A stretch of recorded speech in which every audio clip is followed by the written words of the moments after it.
لا حول ولا قوة إلا بالله العلي العظيم رب اشرح لي صدري ويسر لي أمري واحلل عقدة من لساني يفقهوا قولي أعوذ بالله من الشيطان اللعين الرجيم بسم الله الرحمن الرحيم الحمد لله رب العالمين وهو أحسن الخالقين والصلاة والسلام على أشرف الأنبياء والمرسلين خاتم النبيين ورحمة للعالمين سيدنا ونبينا ومولانا أبي القاسم محمد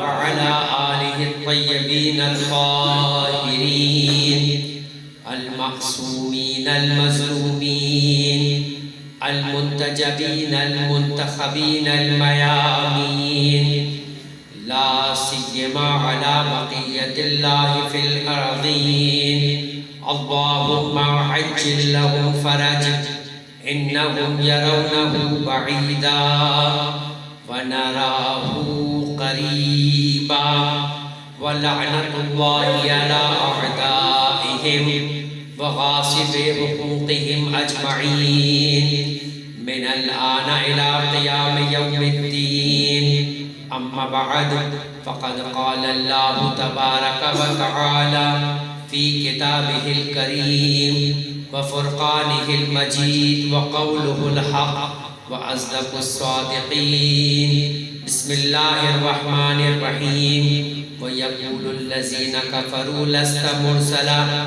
قل كفى بالله شهيدا بيني وبينكم ومن عنده علم الكتاب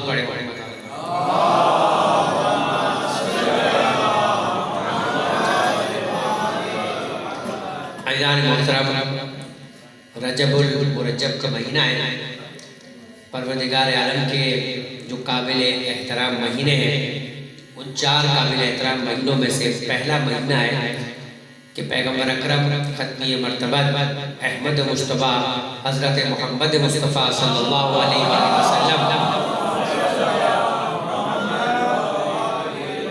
سے منسوب روایت ہے جسے شیخ عباس امی نے جو نام کسی بھی اعتبار سے ایسا نہیں ہے کہ آل محمد کے چاہنے والوں میں غیر معرف ہو اور جسے نہ پہچانا جاتا ہو اور وہ انتہائی اپنی مشہور و معروف ایسی کتاب کی جو انتہائی آسانی سے دستیاب ہے اور ہر مومن اس کتاب کے نام سے واقف ہے جس کا نام ہے مفاتیح الجنان اسی میں جب اعمال کے باب کے اندر شیخ عباس امی رجب المرجب کی ابتدا کے اندر یہ حوالہ لکھتے ہیں کہ ختمی مرتبہ کی روایت میں فرماتے ہیں کہ رجب اللہ کا مہینہ ہے شعبان میرا مہینہ ہے اور ماہ رمضان المبارک میری امت کا مہینہ ہے اور خدا یہ کہتا ہے کہ جو اس مہینے میں یعنی وہ مہینہ جو ابھی گزر رہا ہے اس مہینے میں میری محبت اور میری عظمت کے خاطر ایک روزہ رکھتا ہے میں بہشت کو اس پر واجب قرار دیا کرتا ہوں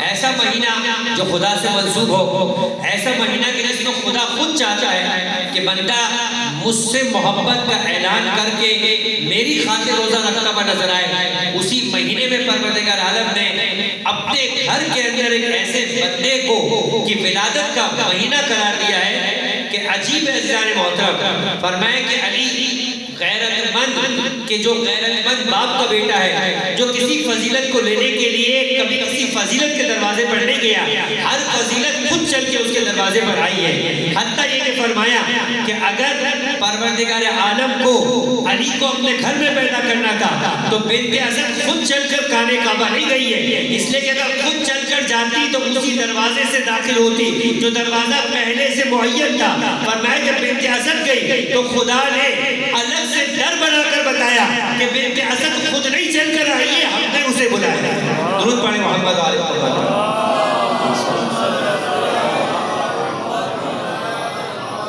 بس عزیزان محترم، آپ جس علی کے چاہنے والے ہیں اور جس علی کی ولادت کا جشن منانے کے لیے آئے ہیں اور جس جشن کے اندر بیٹھے اس کا مقام اور اس کی عظمت کو سمجھنے کی ضرورت ہے. یہ جگہ کون سی ہے؟ کس کے ذکر کے لیے آپ یہاں پر اس جگہ پر آ کر بیٹھے ہیں؟ شیخ عباس قمی ہی کی ایک اور کتاب ہے جس کا نام ہے منتہی الاعمال، جس کا اردو زبان میں ترجمہ ہوا ہے احسن المقال. اس کے جلد دوم کے اندر 11ویں امام امام حسن عسکری علیہ السلام سے منصوب باب کے اندر وہ ایک روایت نقل کرتے ہیں. اس روایت کو سنیے گا اور اپنے یہاں پر بیٹھنے کا مزہ بھی لیجئے گا اور اپنے یہاں پر بیٹھنے کی عظمت کو بھی سمجھیے گا کہ شیخ عباس قمی فرماتے ہیں کہ 11ویں امام کے گھر پر علی ابن عاصم کوفی جو ان کا ایک چاہنے والا تھا ان سے ملاقات کو پہنچتا ہے اور جب وہ گھر میں داخل ہوتا ہے تو ایک مرتبہ آ کر امام کے پاس بیٹھتا ہے تو امام فرماتے ہیں اے علی ابن عاصم کوفی آگے آؤ اور ہمارے قریب آ کر بیٹھ جاؤ. علی ابن عاصم کوفی اور قریب آتے ہیں اور آنے کے بعد امام کہتے ہیں کہ تم جس مسند پر چل کر آئے ہو ہمارے اعتبار سے جس دری کے اوپر جس چادری کے اوپر چل کر آئے ہو تمہیں معلوم ہے کہ یہاں پر کن کے آثار اور کن کے قدم موجود ہیں. تو وہ کہنے لگا کہ مولا میں تو فقط اس دری کو دیکھتا ہوں، آپ کو دیکھتا ہوں اور اپنے اس بیٹھنے کو دیکھتا ہوں، مجھے اس کے علاوہ تو یہاں کچھ نظر نہیں آتا.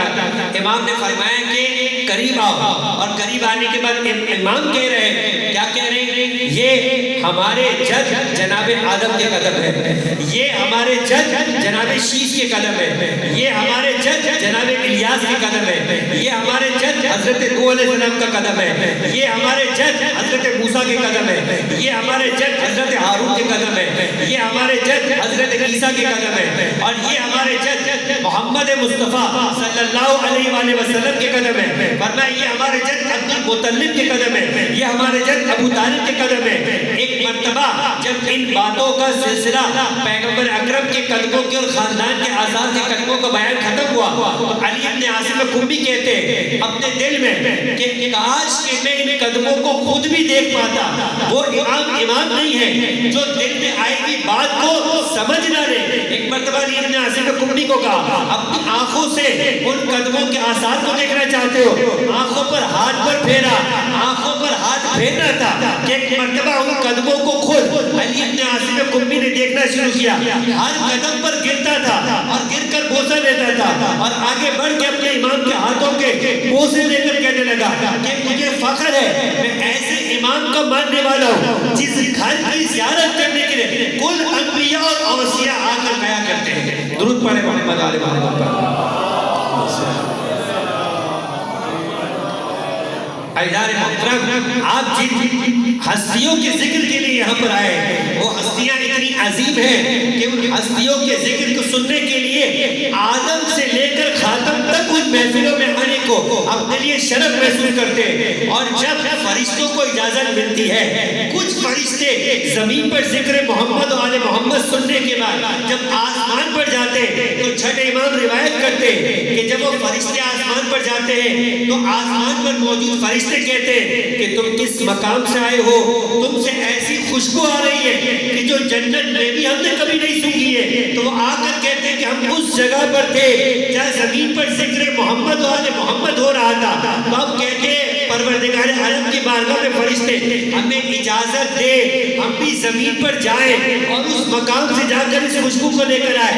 ایک مرتبہ وہ فرشتے جو جا کر آتے وہ گویا ہوتے کہ اب زمین پر سے وہ ذکر ختم ہو چکا ہے، کا ذکر ختم ہو گیا ہوگا مگر وہ فرش تو بچھاوا ہوگا. ہمیں موقع ملے گا ہم اس فرش پر جا کر اپنے پروں کو بس کر کے دوبارہ آسمان پر آئیں گے کیونکہ یہ بھی فخر ہے کہ اس فرش پر بیٹھنے کی سعادت مل جائے جس میں ذکر محمد والے درود پڑھیں محمد والے محمد. عزیزان محترم یہ ہے ذکر محمد والے محمد. اب مزید دیکھیں عزیزان محترم سلیمان اعمش. کون ہے سلیمان اعمش؟ اہل علم جانتے ہیں کہ یہ وہ سلیمان اعمش ہے کہ شیخ عباس قمی ہی کا پھر میں آپ کو حوالہ دیتا ہوں کہ شیخ عباس قمی نے اپنی کتاب مفاتیح الجنان میں حاجی علی بغدادی کا واقعہ لکھا. زیارت جامعہ اور زیارت عاشورہ کے پڑھنے کے ذیل میں، اور فرمایا کہ حاجی علی بغدادی کی ملاقات ہوئی زمانے کے امام سے۔ حاجی علی بغدادی نہیں جانتا تھا کہ زمانے کے امام میرے ساتھ ساتھ چل رہے ہیں۔ جب باتیں ہوئی، واقعے کو مختصر کر کے کہوں کہ حاجی علی بغدادی نے فرمایا کہ ہمارے ذاکرین اور ہمارے علماء ایک روایت پیش کرتے ہیں، اور روایت ہے سلیمان اعمش کی، کہ سلیمان اعمش کہتا ہے کہ وہ کوفے میں رہتا تھا۔ کوفے میں ایک شب جمعہ میں نے قبر حسین کی زیارت کا ارادہ کیا۔ میں اپنے پڑوس والے شخص کے دروازے پر گیا جو میرا دوست تھا، اور میں نے ایک مرتبہ دستک دے کر اسے پوچھا کیا تم میرے ساتھ حسین ابن علی کی زیارت کو چلو گے؟ تو وہ کہنے لگا، جو کہ مسلک پہ نہیں تھا اس کے، لیکن مسلک پہ نہ ہونے کے باوجود مسلمانوں میں کوئی ایسا ہو جو محمد و آل محمد سے محبت نہ رکھتا ہو، تو فرمایا کہ وہ کون ہے؟ وہ اجر رسالت کا انکاری بن جایا کرتا ہے۔ لہذا کوئی محمد و آل محمد سے اپنے بغض کو رکھے وہ مسلمان نہیں ہو سکتا۔ کیوں؟ اس لیے کہ نبی کا کلمہ پڑھنے والا اگر نبی کی زحمت کا اجر قل لا اسألکم علیہ اجرا الا المودۃ فی القربى کے تحت ادا نہ کرے تو وہ نبی کا کلمہ پڑھنے کا حق نہیں رکھتا۔ لیکن اس کے باوجود فرمایا کہ جب میں نے دستک دی اور کہا کہ میں قبر حسین کی زیارت کرنے کے لیے جانا چاہتا ہوں، میرے ساتھ چلو گے؟ تو کہنے لگا میرے نزدیک یہ بدعت ہے اور میں بدعت کا کام انجام نہیں دیتا۔ کہ مجھے ایک لمحے کے لیے غصہ آیا، ایک لمحے کے لیے مجھے خوف محسوس ہوئی، مگر میں برداشت کر کے چپ ہو کر واپس آ گیا۔ کچھ رات کا حصہ گزرا اور اب میں چل کر کربلا پہنچا۔ جب میں کربلا پہنچا تو کربلا پہنچنے کے بعد میں نے عجیب منظر دیکھا کہ صحن امام حسین کے اندر وہی شخص کہ جو کچھ دیر پہلے مجھے کہہ رہا تھا کہ زیارت حسین بدعت ہے، سجدے میں پڑا ہوا ہے، زاروں قطار رو رہا ہے۔ میں نے ایک مرتبہ اس کو اٹھایا اور اٹھا کر اس سے پوچھا کہ تم تو کچھ دیر پہلے زیارت امام حسین کو بدعت کہہ رہے تھے اور اب صحن امام حسین میں موجود ہو مجھ سے پہلے، اور نہ فقط موجود ہو بلکہ گریہ کر رہے ہو، یہ ماجرا کیا ہے؟ کہا تم درست کہہ رہے ہو، میں نے بدعت کہا اور میں پھر جا کر اپنے بستر پہ سو گیا۔ میں نے بستر پہ سوتے ہی ایک مرتبہ خواب دیکھا۔ خواب دیکھ رہا ہوں کہ آسمان سے ایک سواری زمین پر اتر رہی ہے، ایک اماری ہے جس کے ہودج سے مسلسل رکے گر رہے ہیں۔ میں ان رکوں کو نہیں پا رہا، میں نے ان رکوں کو نہیں دیکھا۔ قریب موجود کچھ نورانی ہستیاں تھیں، میں نے ان سے پوچھا کہ یہ کس طرح کے رکے گزر رہے ہیں، اس پر کیا لکھا ہوا ہے؟ کہا یہ برات نامہ ہے، اس پہ لکھا ہے کہ جو کوئی شب جمعہ زیارت امام حسین انجام دیتا ہے برات من اللہ، خدا اسے جہنم سے برات دے دیتا ہے، جہنم سے چھٹکارا دے دیتا ہے۔ فرمائی ہودج کس کا ہے؟ فرمائی اس ہودج میں ام المومنین حضرت خدیجہ اور ان کی بیٹی سیدۃ النساء فاطمہ بیٹھی ہے۔ فرمائی آسیہ کا نورانی شخصیات کون ہے؟ کہ یہ اللہ کے رسول ہے۔ کہ میں آگے بڑھ کر گیا، اللہ کے رسول سے کہا کیا مجھے بھی آپ کی شفاعت قیامت کے دن میں نصیب ہوگی؟ کہ غضبناک انداز میں میرے چہرے کی طرف نگاہ کر کے کہا جو میرے حسین کی زیارت کو بدعت کہتا ہے اسے قیامت میں میری شفاعت کیسے نصیب ہوگی؟ کہ یہ سننا تھا کہ میں خواب سے بیدار ہو گیا اور چل کر کربلا پہنچ گیا۔ اب حاجی علی بغدادی کہتے ہیں کہ ہمارے یہاں پہ ذاکرین اور علماء یہ روایت پیش کرتے ہیں، زمانے کے امام سے سوال کر رہا ہے کیا یہ روایت سچی ہے؟ امام نے فرمایا روایت سچی ہے۔ اب جو میں نے امام کی چہرے کی طرف نگاہ کی دیکھا وہ بیان بھی کر رہے ہیں اور ان کے آنکھوں سے آنسو بھی روا ہے، یہی سلیمان اعمش ہے۔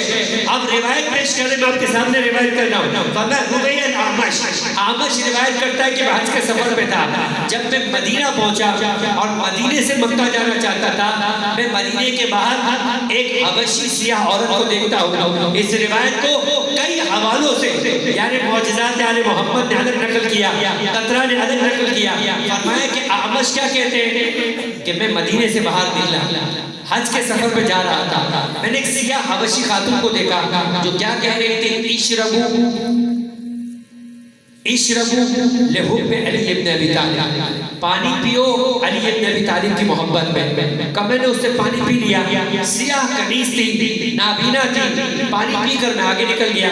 فرمایا کہ میں اپنے ایک مرتبہ مکہ میں داخل ہوا، جب مکہ میں داخل نہیں ہوا تھا شہر مکہ کے باہر میں نے اسی خاتون کو دیکھا، مگر اب وہ نابینا نہیں تھی بلکہ بینا تھی، اور کہہ رہی تھی اشربو الماء لمن رد علی بصرہ بھی، فرمایا کہ پانی پیو اس کی محبت میں کہ جس کی محبت نے میری آنکھیں پلٹ کر آ گئی ہے۔ اب اعمش کہتا ہے میں حیران ہو گیا، میں نے مدینے کے باہر اسے نابینا دیکھا تھا، اب مکے کے باہر بینا دیکھ رہا ہوں۔ مدینے کے باہر کہہ رہی تھی اشربوا لحب علی بن ابی طالب، مکے کے باہر کہہ رہی اشربوا لمن رد اللہ بصری بھی علی بن ابی طالب۔ فرمایا یہ ماجرا کیا ہے؟ میں قریب کیا اور میں نے جا کر کہا کہ تو مجھے پہچانتی نہیں ہوگی۔ کیوں کہا پہچانتی نہیں ہوگی؟ پہلی ملاقات اس وقت ہوئی تھی جب وہ نابینا تھی، اب جو ملاقات ہو رہی ہے اس وقت کے جب وہ بینا ہو چکی ہے۔ اسے نہیں معلوم کہ نابینائی کے عالم میں کون کون مجھ سے ملاقات کر کے گیا ہے، کون کون مجھ سے پانی پی کر گیا ہے۔ کہا کہ تم نے مجھے نہیں پہچانا مگر میں نے تمہیں پہچانا، میں نے تم سے مدینے کے باہر بھی پانی پیا تھا، اس وقت تم نابینا تھی، اب بھی تم سے پانی پی رہا ہوں، اب تم بینا ہو، مگر تمہارے جملوں میں فرق ہے۔ پہلے کہہ رہی ہے اشربوا لحب علی بن ابی طالب، اب کہہ رہی ہو اشربوا لمن رد اللہ بصری بھی۔ فرمایا یہ ماجرا کیا ہے؟ فرمایا اگر تم نے مجھے اس کیفیت میں نہ دیکھا ہوتا تو میں تجھے بیان نہ کرتی، مگر اب تم نے میری دونوں کیفیتوں کو دیکھا ہے اور مجھے پہچان لیا تو سن، میں اس وقت تک اپنی زندگی کے اندر مسلسل پانی پلا رہی تھی علی بن ابی طالب کی محبت میں، مگر تیرے بعد ایک شخص آیا اور آنے کے بعد مجھ سے پانی طلب کیا، میں نے پانی پلایا، کہا کیا تو واقعاً سچی ہے کہ علی بن ابی طالب کی محبت میں، علی سے محبت میں پانی پلا رہی ہے؟ فرمایا کہ ہاں میں علی کی محبت میں پانی پلا رہی ہوں، میں ان سے محبت کرتی ہوں۔ فرمایا کل، اس نے کہا ان کان صادقۃ رد اللہ بصرہ، فرمایا کہ اگر یہ اپنی محبت میں سچی ہے تو خدا اس کی آنکھوں کو پلٹا دے، بس اس کا کہنا تھا، میری آنکھیں پلٹ آئی، میں نے ایک مرتبہ اس کے قدموں میں جھک کر کہا کہ تو ہے کون کہ جس سے محبت میں پانی پلا دی تھی، اس کی محبت کا واسطہ دے کر دعا کی تو خدا نے میری آنکھوں کو پلٹا دیا۔ فرمایا کہ انا الخضر وانا شیعۃ علی بن ابی طالب، میں بھی خضر ہوں اور علی بن ابی طالب کے شیعوں میں سے ہوں۔ درود پڑھیں محمد علیہ۔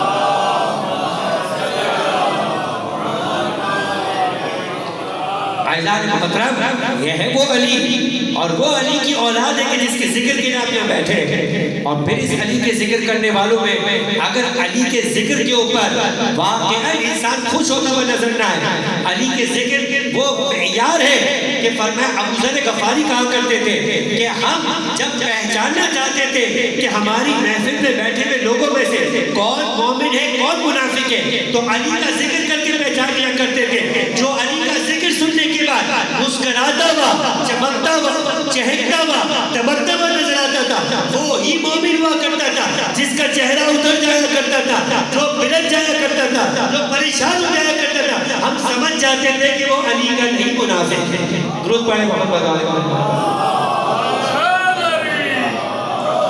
درود پڑھیں محمد علیہ۔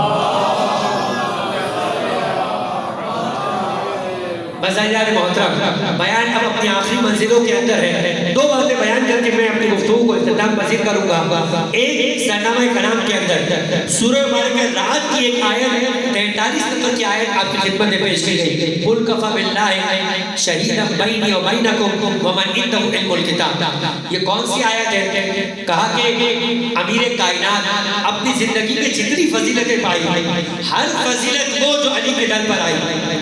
علی علم لینے نہیں گئے تھے، رسول نے بلا کر علم دیا تھا۔ علی شب ہجرت بستر پہ نہیں سوئے تھے، علی کو رسول نے بلوا کر سلایا تھا۔ علی جنگ خندق کے اندر ایک مرتبہ جب عمر ابن عبدود کو قتل کر کے آئے تو علی نے پیغمبر اکرم سے فضیلت نہیں مانگی تھی، فرمایا کہ ضربۃ علی یوم الخندق افضل من عبادت الثقلین کی سند رسول نے دی تھی۔ فرمایا کہ اسی طریقے سے علی پیدا ہونے کے لیے کعبے میں نہیں گئے تھے بلکہ خدا نے علی کو بلوایا تھا تبھی جا کر گئے تھے۔ کہا اس کی سند کیا ہے؟ فرمایا کہ کوئی بھی خاتون ایسے وقت کے اندر اپنے گھر سے نہیں نکلتی، اور اگر گھر سے نکل جائے تو اس طریقے سے لوگوں کے درمیان میں نہیں آتی۔ یہ وہ وقت ہوتا ہے کہ جب وہ اپنے سائے سے بھی ڈرتی ہے، مگر بنت اسد گھر سے نکلے، گھر سے نکلنے کے بعد کعبے میں آئی، کعبے میں آنے کے بعد کعبے میں در بنا، اس کے بعد جب کوئی دیوار پھٹ جائے تو ایسے موقع پر خاتون 2 قدم پیچھے ہٹتی ہے، مگر بنت اسد کعبے میں 2 قدم اندر داخل ہو جائے، کعبے کا دیوار بند ہو جائے، بنت اسد نہ گھبرائے کہ اس وقت میں کون میری مدد کرے گا، 3 دن کے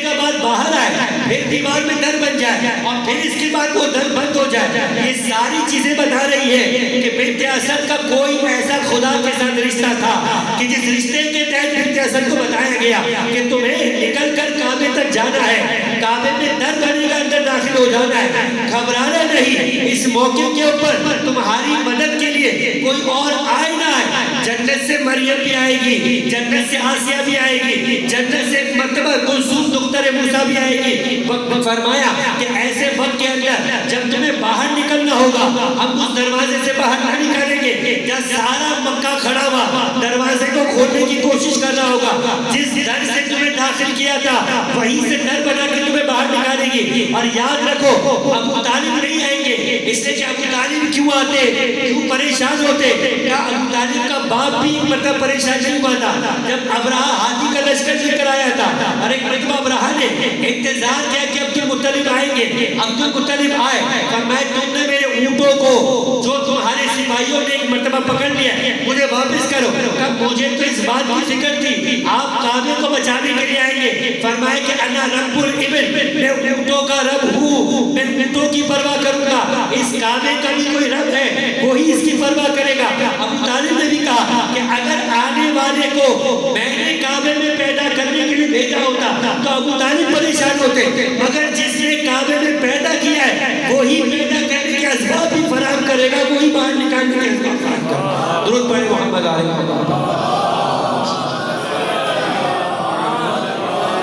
اتنی فضیلت علی کے اتنی فضیلت علی کے حق میں آئی، مگر عزیزان محترم صحیح بخاری کے اندر موجود ہے، اور فرمایا کہ جب علی سے سوال کرنے والے نے سوال کیا کہ آپ کی کون سی فضیلت ایسی ہے کہ جس فضیلت کو آپ اپنے لیے فضیلت سمجھتے ہیں، ایک لمحے کے لیے اگر میں یہاں بھی موجود کسی فرد سے مجھ سے بھی کوئی سوال کر لے کہ آپ کی کون سی ایسی کوالٹی فضیلت ہے کہ اگر زندگی میں کہا جائے کہ ہم اسے بیان کریں جو سب سے زیادہ آپ کو پسند ہے، تو کچھ دیر کے لیے آپ بھی خاموش ہو جائیں گے، کچھ دیر کے لیے آپ بھی سوچنے میں مجبور ہو جائیں گے کہ کیا جواب دوں، مگر عزیزان محترم وہ علی کے 23,000 فضیلتیں جس کے لیے احادیث کی کتابوں میں موجود ہیں، ایک لمحے کو رکے مگر کہنے لگے کہ جب پروردگار عالم نے یہ آیت اتاری، آیت کیا یقول الذین کفروا لسنا مرسلا قل کفی باللہ شہیدا بینی و بینکم ومن عنده علم الکتاب، کہ مجھے خدا نے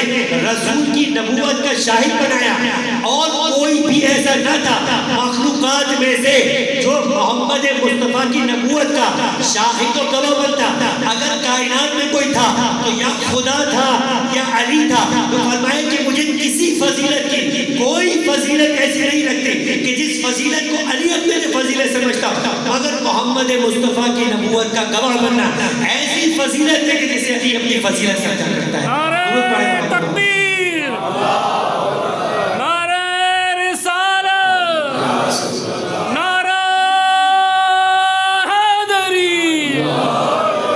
عزیزان محترم یہ ہے علی کی وہ فضیلت جو علی خود بیان کر رہے ہیں، اور ہے کہ عزیزان محترم آپ اور میں بھی رسول کی رسالت کے گواہ ہیں۔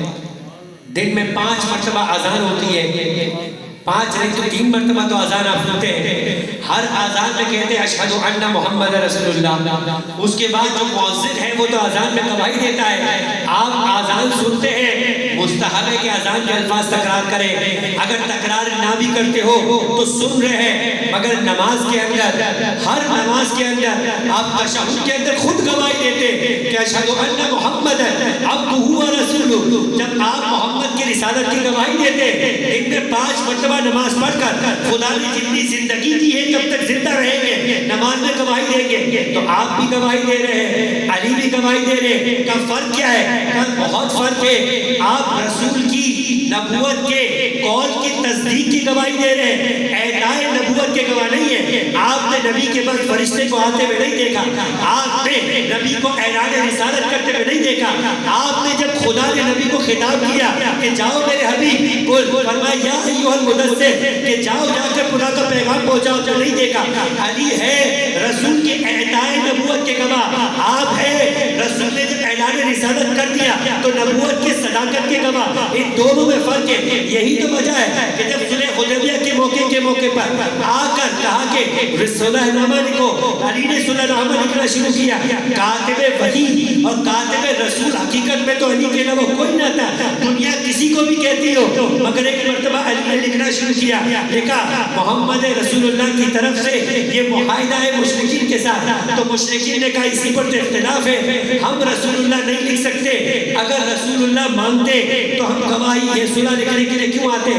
رسول کے محمد کے آگے سے رسول اللہ کاٹ دو. ایک مرتبہ رسول نے کہا کہ علی کاٹ دو، ہمیں کوئی فرق نہیں پڑتا. کسی کے کاٹنے سے کوئی رسول بنتا نہیں ہے، کسی کے لکھنے سے رسول بنتا نہیں ہے، کسی کے کاٹنے سے رسول ہٹتا نہیں ہے. مگر علی نے ایک مرتبہ کہا کہ میں اکیلا اس دنیا میں خدا کے بعد آپ کی نبوت کا اعطائے نبوت کا گواہ ہوں. آپ خود کاٹ سکتے ہیں، نہیں کاٹ سکتا. درود پڑھیں محمد علیہ. تو عزیزان محترم، یہ ہے علی کی گواہی کا مقام و رتبہ. فرمایا میں آپ کو ایک آسان سی مثال دوں. مثال یہ کہ اگر آپ ابھی میرے سامنے بیٹھے ہیں، آپ کا رخ میرے سامنے ہے، پیچھے سے کوئی آپ کے دامن کو کھینچے تو آپ کیا کریں گے؟ ایک فطری سی چیز ہے کہ اگر آپ کے دامن کو کوئی کھینچے تو آپ پیچھے پلٹ کے دیکھیں گے. پیچھے دیکھنے والے سارے انجان بن جائیں اور کوئی بھی اس بات کو قبول کرنے کو تیار نہیں ہو کہ دامن اس نے کھینچا ہے. اور میں آپ سے کہوں کیا ہو گیا قبلہ؟ آپ کہیں گے کسی نے دامن کھینچا. میں کہوں گا نہیں، کسی نے نہیں کھینچا. آپ مان لیں گے، آپ مان لیں گے. آپ کہیں گے دامن میرا کھینچا ہے، جھٹکا مجھے لگا ہے. تو پھر کیسے میں اس بات کو قبول کر لوں کہ کسی نے دامن نہیں کھینچا؟ قبلہ آپ کو نظر نہیں آیا ہوگا، یعنی آپ مجھے جھٹلا نہیں رہے، مگر کم سے کم اتنی بولنے کی ہمت ضرور کریں گے کہ آپ نے نہیں دیکھا ہوگا مگر کسی نے دامن کھینچا ہے. تو اگر میں آپ کو پلٹ کے کہوں کہ اگر کسی نے کھینچا ہے تو نام بتا دیجئے، کسی نے کھینچا ہے تو نام بتا دیجئے، تو آپ کہیں گے اتنا جانتا ہوں کہ کھینچنے والا ہے مگر کون ہے اسے نہیں پہچانتا ہوں. بس یہی جواب ہے عزیزان محترم کہ پوری کائنات بنی ہے. اگر میں آپ سے کچھ دیر کے لیے کہوں کہ بھائی اس کائنات کا بنانے والا کوئی نہیں ہے تو آپ کہیں گے یہ فطرت کے برخلاف ہے. جب میں بیٹھا ہوں کسی نے دامن کھینچا تو میں ماننے کو تیار نہیں کہ کوئی کھینچنے والا ایسا کہ نہیں ہے، میں مان لوں. اسی طریقے سے یہ آسمان دیکھو، یہ چاند دیکھو، یہ آفتاب دیکھو، یہ دریا دیکھو، یہ زمین دیکھو، یہ آسمان دیکھو اور یہ مان لوں کہ اسے کسی نے نہیں بنایا ہے. تو اس کا مطلب کہ کوئی ہے بنانے والا، مگر کون ہے اسے بتانے کے لیے محمد مصطفیٰ کو بھیجا. تو فرمایا کہ خدا کا گواہ کون؟ کہ آدھی گواہی کائنات دیتی ہے، آدھی گواہی رسول دیتا ہے. کہ فرمایا اس رسول کا گواہ کون؟ کہ اس رسول کا گواہ ایک خدا ہے. قل کفی باللہ شہیدا بینی و بینکم، ایک گواہ خدا ہے، ایک گواہ علی ہے. کہ مخلوقات میں ڈھونڈو کا نہیں بتائے گا، اور اگر خالق کی طرف دیکھو گے تو خدا گواہ. درود پڑھیں محمد علیہ.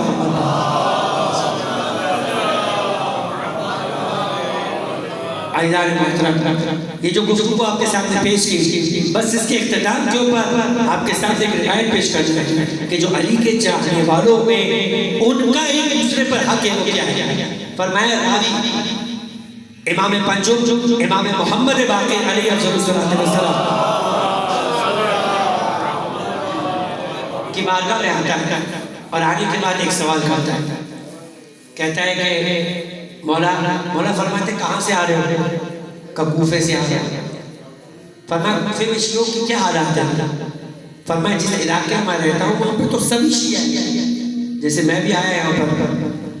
تو میں نے آنے کے بعد اپنے میزبان سے سوال کیا کہ میں نے کہا جس جگہ آپ رہ رہے ہیں اس کے اطراف میں سب مومنین ہیں. تو بتایا گیا کہ یہاں قریب کے اندر تو اتنے مومنین ہیں کہ ایک زمانہ تھا کہ وہاں پر شیعوں کا محلہ کہا جاتا تھا، اب سادات کا محلہ کہا جاتا ہے، یعنی شیعوں میں ایک طبقہ سادات کا ہے، وہاں پر اتنے سادات بستے ہیں کہ پورا محلہ ہی سادات کا کہلاتا ہے، تو اطراف میں بہت شیعہ ہے۔ امام پنجم کو بھی راوی کہنے لگا کہ یہاں جس علاقے سے میں آیا ہوں مولا وہ بہت شیعہ ہے، تو آپ سنیں گے آپ کے مولا کا معیار کیا تھا؟